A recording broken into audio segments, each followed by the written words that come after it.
Артспорт бағдарламасы жалғасады. Мәдениет және спорт министрі соңғы жылдары даудан арылмай кеткен жобаның әрі қарайғы тағдыры туралы айтты.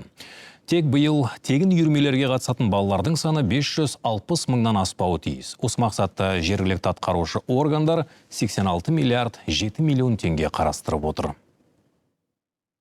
Міндетті түрде Артспорт жобасы, бағдарламасы жалғасын табады. Ендігі кезекте ортақ жауапкершілік ретінде біз орталық мемлекеттік мекемелермен, жергілікті атқарушы биліктің өкілдерімен және де үкіметтік емес ұйымдардың жалпы спорт жанашырлары бірлесіп жұмыс атқара шақырамыз. Өйткені үлкен жауапкершілік, біраз ақша.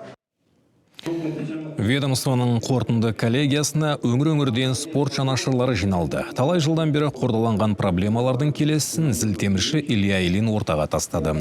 Олимпиада чемпионы ауыр атлетика федерациясының төбесіндегі қара бұлтты сейілтуге дайынмын дейді. Тіпті министрден тардай шашылған спортшылардың басын біріктіріп, тығырықтан шығаруға рұқсат беруін сұрады. Осы уақытқа дейін пісіп жетілдім деп сөзін сабақтаған Ильин өзін ауыр атлетика федерациясының президенті қызметіне ұсынды. Асхат Оралов чемпионға нақты жауабын кесіп айтқан жоқ. Бұл мәселені бірге отырып ақылдасамыз деумен ғана шектелді.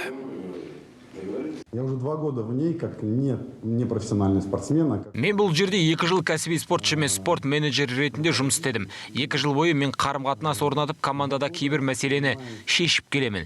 1 жылдан бері біз түсініксіз жағдайда жүрміз. Ауыр атлетика федерациясының президентін таба алмай жүрміз. Біз команда құруға міндеттіміз. Өйткені қиындықтар бар. Кейін біз 2-ге, содан кейін 3 бөлікке бөліндік. Өңірлерге барып бапкерлермен 7 сағат сөйлесіп, спортқа қол сілтей салмауын түсіндіруге тура келді.